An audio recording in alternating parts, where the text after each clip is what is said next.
यो मिन्ना, आज हम बात करने वाले हैं गाचियाकुता एपिसोड 2 के बारे में, जहां रूडो गिर चुका है उस खतरनाक पिट में, एक ऐसी जगह जहां से कोई भी वापस नहीं लौटता। इस एपिसोड में हम देखेंगे कैसे रूडो अपनी किस्मत से लड़ता है, कचरे के राक्षसों से भिड़ता है और पहली बार मिलता है एक रहस्यमयी आदमी से, एंजिन। तो चलो बिना टाइम वेस्ट किए सीधा उतरते हैं नीचे उस पिट में, जहां से असली कहानी शुरू होती है। पिट में गिरने के बाद कोई वापस नहीं आता और अब रूडो खुद देखने वाला है कि उस जगह पर क्या होता है। रूडो की आंखें धीरे धीरे खुलती हैं। उसके आसपास कचरे के पहाड़ हैं, सड़ी हुई हवा और हर तरफ गंदगी का समंदर। वो खांसते हुए उठता है, लेकिन सांस लेना भी मुश्किल हो रहा है। हवा जहरीली है और हर सांस उसे जला रही है। अचानक छाया में कुछ हरकत होती है। कुछ विशालकाय ट्रैश बीस्ट्स उभरते हैं।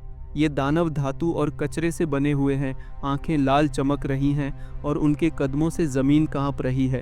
रूडो चारों तरफ देखता है, हर दिशा में सिर्फ मौत। वो भागने की कोशिश करता है, पर हर रास्ता बंद है। थककर ज़मीन पर गिरते हुए वो बुदबुदाता है, शायद अब यही मेरा अंत है।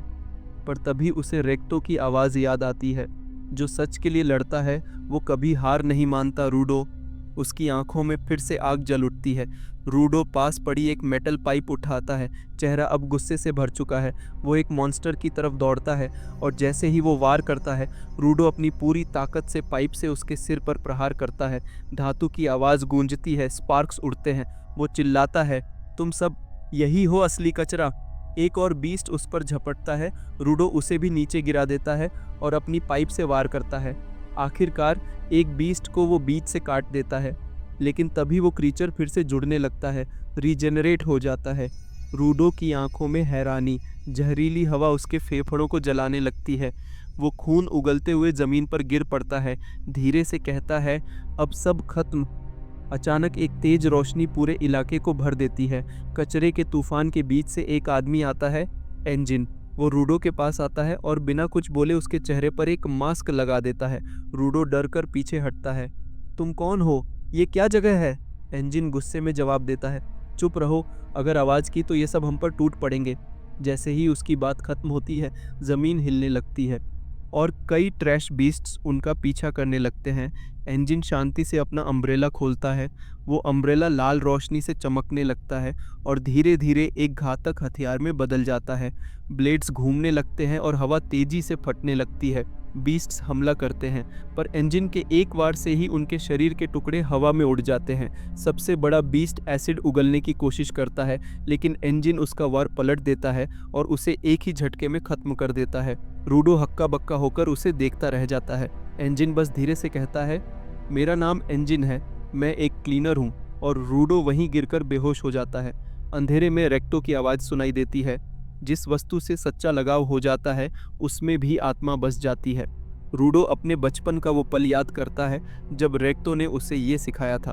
वो मानता था कि हर ऑब्जेक्ट जिंदा होता है। धीरे धीरे उसकी आंखें खुलती हैं और वो खुद को जंजीरों में बंधा पाता है। एंजिन उसे कहीं खींच कर ले जा रहा है। रूडो सवालों की झड़ी लगा देता है, तुम मुझे कहाँ ले जा रहे हो? ये जगह क्या है? एंजिन शांत स्वर में कहता है, तुम्हारा घर यानी स्फीयर, आसमान में तैरता हुआ शहर है। वो लगातार चलता रहता है, उसे ढूंढना नामुमकिन है। रूडो चिल्लाता है, मुझे जवाब दो, मैं वापस जाना चाहता हूँ। लेकिन एंजिन कुछ नहीं कहता और चला जाता है। रूडो अकेला बैठा है, तभी कुछ नकाबपोश लोग आते हैं। उनके कपड़े फटे हैं, चेहरों पर मास्क, स्कैवेंजर्स जैसे दिखते हैं। एक पूछता है, क्या तुम स्फीराइट हो? रूडो हाँ में सिर हिलाता है। वो लोग पहले दोस्ती दिखाते हैं, उसकी चेन्स खोलते हैं, लेकिन अगले ही पल उसे धक्का देकर ट्रक के अंदर फेंक देते हैं और भी टाइट बांध देते हैं। ट्रक के अंदर वो लोग हंसते हुए उसका मजाक उड़ाते हैं। एक आदमी सड़ा हुआ खाना उठाकर उसके मुंह में ठूंस देता है, लो स्फेराइट, असली कचरे का स्वाद चखो। रूडो कुछ सेकंड चुप रहता है, फिर अचानक उस आदमी की उंगलियां काट लेता है। वो चिल्लाता है, आ। रूडो धीरे से कहता है, अब बहुत हो गया, अब मैं किसी का खिलौना नहीं हूँ। रूडो रेक्टो की बातें याद करता है, हर वस्तु में जीवन होता है। अचानक उसकी चेन्स लाल रोशनी से चमकने लगती हैं। एनर्जी उसके पूरे शरीर में फैल जाती है। चेन्स टूट जाती हैं और एक लिविंग वेपन में बदल जाती हैं। दूर से एंजिन ये सब देख रहा होता है और हल्की मुस्कान के साथ कहता है, जैसा मैंने सोचा था, ये लड़का एक गिवर है। रूडो अब आज़ाद है। वो उन्हीं चेन से हमला करता है, सब अटैकर्स को गिरा देता है। फिर पास पड़ी एक कार व्हील उठाता है और उसमें भी वही एनर्जी भर देता है। व्हील शेप बदलता है, जैसे वो भी जिंदा हो गया हो। बाकी लोग हैरान रह जाते हैं, एक ही इंसान दो ऑब्जेक्ट्स को जिंदा कर दे, ये तो मुमकिन नहीं। रूडो आखिरी आदमी पर वार करने ही वाला होता है, तभी एंजिन बीच में आकर उसका हाथ पकड़ लेता है। बस रूडो, ये ताकत अगर काबू में नहीं रही तो ये तुझे ही खत्म कर देगी। व्हील राख में बदल जाता है और रूडो की नाक से खून निकलने लगता है। एंजिन मुस्कुराकर कहता है, अगर तुम क्लीनर्स में शामिल हो जाओ तो मैं तुम्हें सब कुछ बताऊंगा। रूडो चुप रहता है, उसकी आंखों में सवाल और गुस्सा दोनों हैं। और यही था गाचियाकुटा का एपिसोड 2। अब रूडो के अंदर जाग चुकी है वो ताकत जिससे वो खुद बन सकता है गिवर। पर असली सवाल ये है, क्या वो इस पावर को कंट्रोल कर पाएगा या खुद उसी ताकत में खो जाएगा। अगर तुम्हें ये एक्सप्लेनेशन पसंद आया तो लाइक करो, कमेंट में बताओ कि तुम्हारा फेवरेट मोमेंट कौन सा था। और हाँ, सब्सक्राइब ज़रूर कर दो ताकि अगला पार्ट मिस ना हो जाए। सी यू इन नेक्स्ट वीडियो।